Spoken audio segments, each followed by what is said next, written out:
శ్రీమాత్రే నమః. శ్రీ గురుభ్యో నమః. స్పై టీవీ ప్రేక్షకులకి నమస్కారం. గురుగ్రహం యొక్క మార్పులో భాగంగా జూన్ 2వ తారీఖు నుండి ద్వాదశ రాశుల వారికి కూడా అనుకూల పరిస్థితులు ఉన్నాయి, మిశ్రమ ఫలితాలు కూడా గోచరిస్తూ ఉన్నాయి.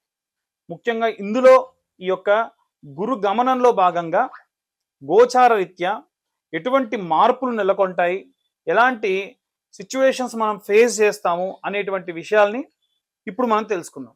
వృశ్చిక రాశి వారికి సంబంధించి జూన్ 2వ తారీఖు నుండి వచ్చేటువంటి గురు గమనంలో భాగంగా ఎలా ఉండబోతుంది అనేటువంటి విషయాలు ఇప్పుడు తెలుసుకుందాం.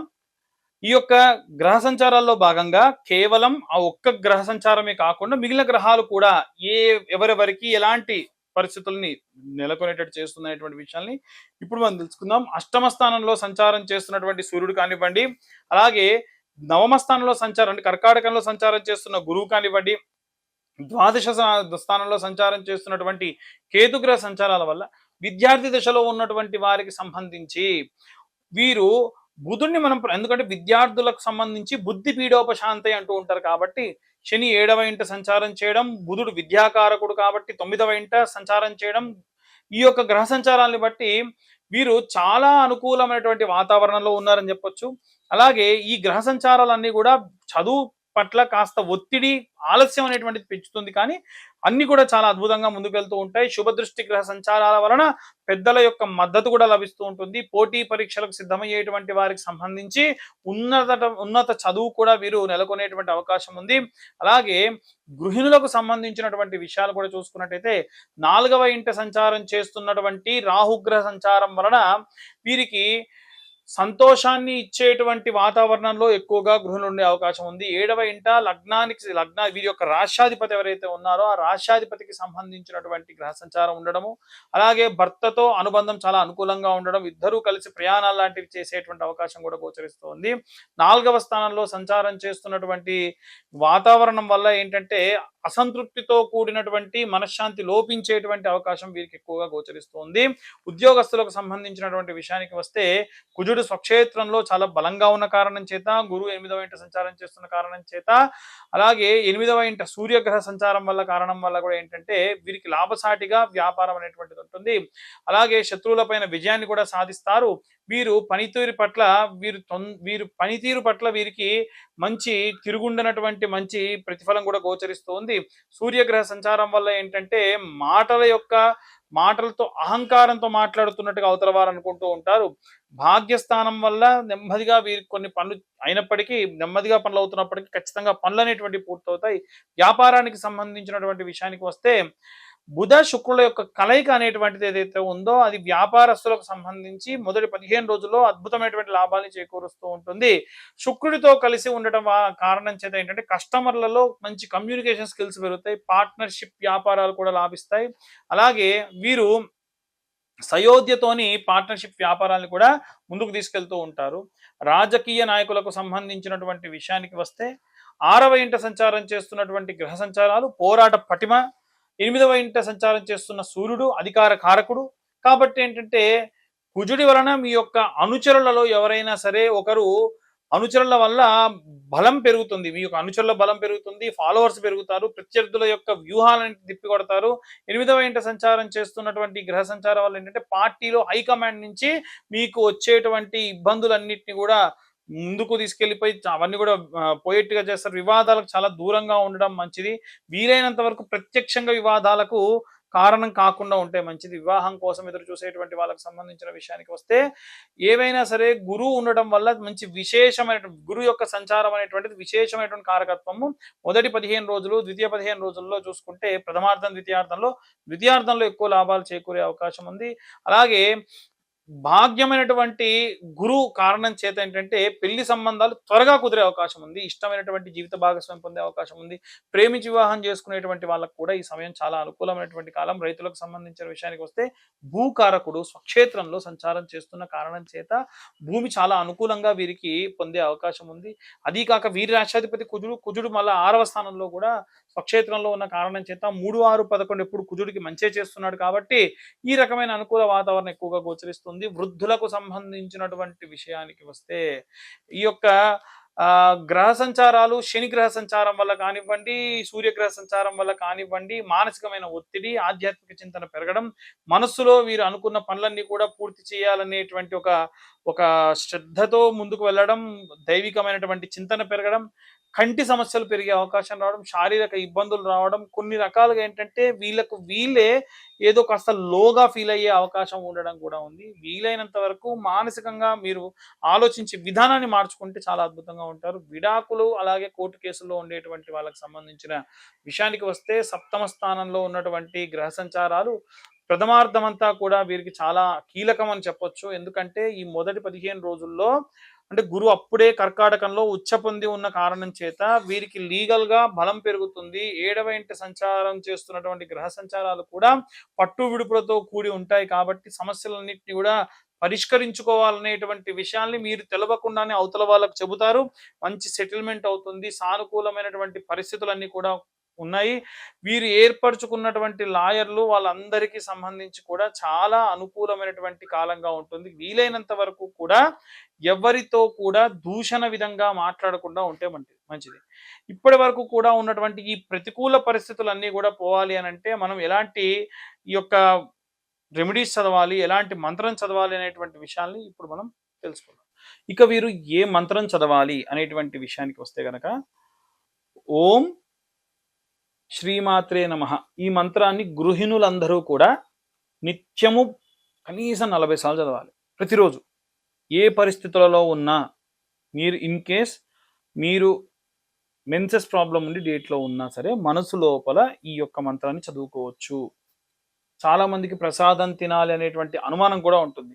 అసలు మనం దేవుడికి నైవేద్యం పెట్టంది ఏది తినొద్దు. మనం తినేది ప్రతిదీ ప్రసాదమే. రైతన్న కట్ చేసి కోతలు కోసి ప్రసాదం పెట్టిన తర్వాత చేస్తాడు కాబట్టి ప్రతిదీ భగవత్ ప్రసాదమే, దాంట్లో సందేహం లేదు.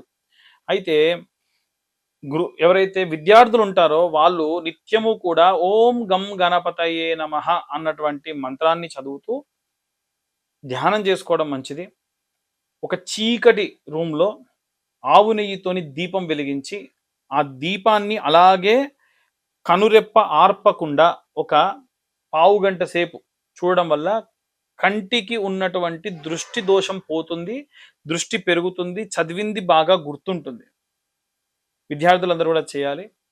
వీలైతే గరక పోచలు 108 గరక పోచల్ని గం గణపతయే నమః అన్న మంత్రాన్ని చదువుకుంటూ 108 పోచల్ని కలెక్ట్ చేసి ఒక చిన్న రౌండ్ షేప్లో చేసి దారంతో కట్టి గణపతి పాదాల దగ్గర పెట్టి గుంజులు తీయడం వల్ల విశేషంగా పిల్లలకున్న దోషం పోతుంది. ఉద్యోగస్తులు ఎవరైతే ఉన్నారో వారు దక్షిణామూర్తి యొక్క స్తోత్రం నిత్యం పొద్దున సాయంత్రం చదవండి, లేదా పొద్దునప్పుడు దక్షిణామూర్తి స్తోత్రాన్ని చదవండి.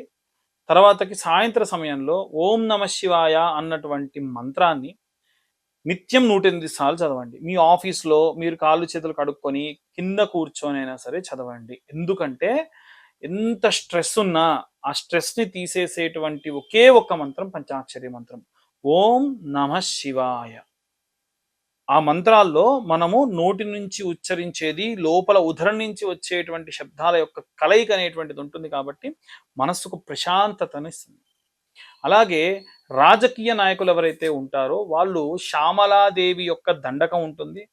వీలైతే శ్యామలాదేవి యొక్క ఆలయం ఎక్కడన్నా ఉంటే రాజశ్యామల అమ్మవారి యొక్క ఆలయాన్ని దర్శించండి వారానికి ఒక్కసారి అయినా సరే. అలాగే రైతులు, ఈ చేతి వృత్తులు చేసుకునేటువంటి వాళ్ళు, అలాగే సినిమా రంగంలో ఉండేటువంటి వాళ్ళు, వీళ్ళంతా కూడా ఏంటంటే మీ ఇంటి దగ్గరలో ఏ దేవాలయం ఉంటే ఆ దేవాలయానికి వెళ్ళండి. చాలా మంది మాకు ఫోన్ చేసి అయ్యా మేము రోజు గుడికి వెళ్తాం, మాకైనా సరే ఎటువంటి ప్రభావం లేదు. గుడికి వెళ్ళి ఏం చేస్తున్నారు? మన వంతు మనం ఏమి డెడికేట్ చేస్తున్నాం? ప్రదక్షిణాలు చేయాలి. రోజు ఆ దేవాలయ యొక్క నియమం బట్టి 21, 11, 14 ప్రదక్షిణాలు చేయాలి. ప్రదక్షిణాలు చేస్తూ ఫోన్ మాట్లాడతారు. ఫోన్ మాట్లాడొద్దు. వీలైతే ప్రత్యేకమైనటువంటి రోజులు అంటే మంగళవారం నాడు ఆంజనేయ స్వామి గుడికి వెళ్ళాం, సోమవారం నాడు శివాలయానికి వెళ్ళాం, అప్పుడు ఏదైనా సరే ప్రత్యేకమైనటువంటి తిథో ప్రత్యేకమైనటువంటిది ఏదైనా ఉంటే దీపారాధన చేయండి. కొత్త మట్టి ప్రమిద వేయండి, కొంచెం నెయ్యి వేయండి, ఒక ఒత్తి వేయండి, వెలిగించండి. అక్కడ గుళ్ళో ఎక్కడైతే దీపాలు వెలిగించాలో అక్కడ, దేవాలయంలో ఎవరిని ఇబ్బంది పెట్టొద్దు. ఎక్కడ పడితే అక్కడ దీపాలు పెట్టి రావి చెట్టు వేప చెట్టు కింద దీపాలు వెలిగించండి, ప్రదక్షిణాలు చేయండి. నిత్యము కూడా మనం దేవాలయ దర్శనం చేసుకోవడం మంచిది. ఇంటి దగ్గరలో ఏ దేవాలయం ఉంటే ఆ దేవాలయాన్ని దర్శించుకోండి. అలా అని చెప్పి చర్చిలకు వెళ్ళకండి.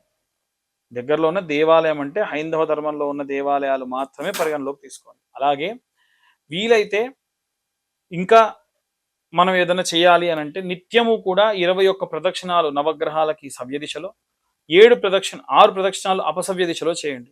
ఎందుకంటే 9 గ్రహాలకి ఇంటూ 3 ప్రదక్షిణాలు మనం లెక్కలోకి వేసుకుంటే 21 ప్రదక్షిణాలు అంటే నవగ్రహాలలో రాహుకేతులు అపసవ్య దిశలో తిరుగుతారు కాబట్టి వాళ్ళ మంత్రంలో కూడా ఉంటుంది.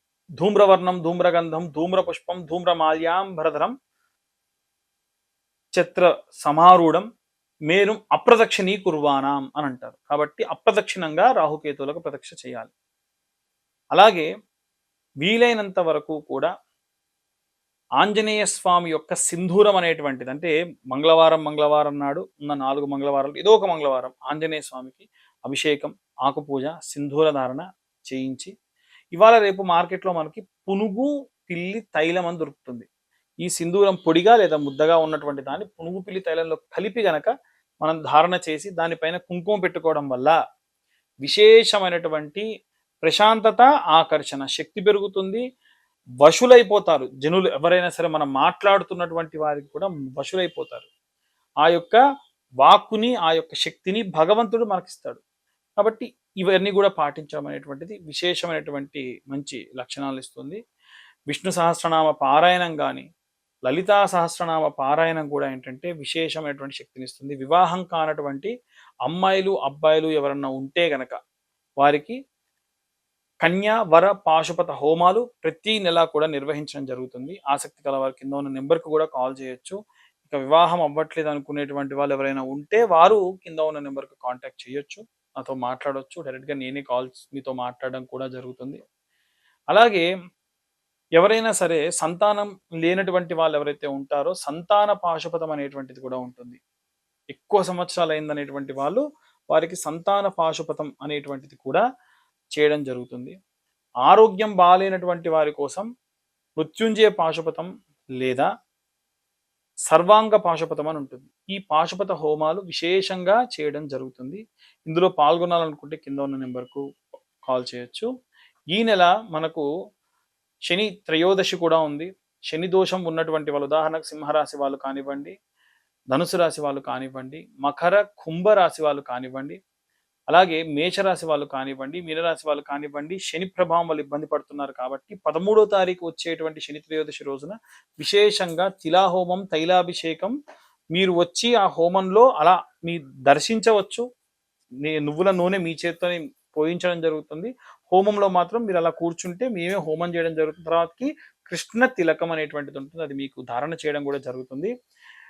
వీలైతే ఈ పూజకు కూడా కేవలం 504 రూపాయలు మాత్రమే ఛార్జ్ చేయడం కూడా జరుగుతుంది.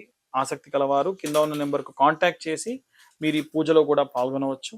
అలాగే ఈ యొక్క ప్రతి నెల ఆరుద్ర నక్షత్రం రోజు కూడా మనము విశేషంగా రుద్రాభిషేకం, రుద్రహోమం, ఇది ఎవరి హోమగుండం వారికి, ఎవరి అర్చకులు వారికే ఉంటారు. డీటెయిల్డ్గా మీరు ఆ హోమంలో పాల్గొనవచ్చు, కూర్చోవచ్చు, మీరు హవిస్సులు వేయచ్చు, ప్రసాద నివేదన కూడా స్వామివారికి చేయొచ్చు, అభిషేకం కూడా మీ చేతితో మేమే చేయిస్తాము. జాతకంలో విపరీతమైన దోషములు ఉన్నటువంటి వాళ్ళు ఎవరైనా సరే ఈ యొక్క రుద్రాభిషేకం, రుద్రహోమంలో కూడా పాల్గొనవచ్చు. ప్రతి ఆరుద్ర నక్షత్రానికి కూడా జరుగుతుంది. ఎవరి సామాగ్రి వారికి సపరేట్గా మేమే అందిస్తాము, ఎవరి అర్చకుడు వారికి సపరేట్గా ఉంటారు. ఇలా ఈ కార్యక్రమాల్లో మీరు పాల్గొనవచ్చు. అలాగే జాతకం తెలుసుకోవాలనుకునేటువంటి వాళ్ళు కింద ఉన్న నెంబర్కి మీ పేరు, మీ date of birth, time, place ఇస్తే డీటెయిల్డ్గా జాతకం 60-70 పేజీల్లో మీకు అందించడం జరుగుతుంది. తర్వాతకి జాతకానికి సంబంధించి రెమెడీస్ కూడా మీకు చెప్పడం జరుగుతుంది. జాతకానికి గాను 2511 రూపాయలు ఛార్జ్ చేయడం జరుగుతుంది. సర్వే జనా సుఖినో భవంతు.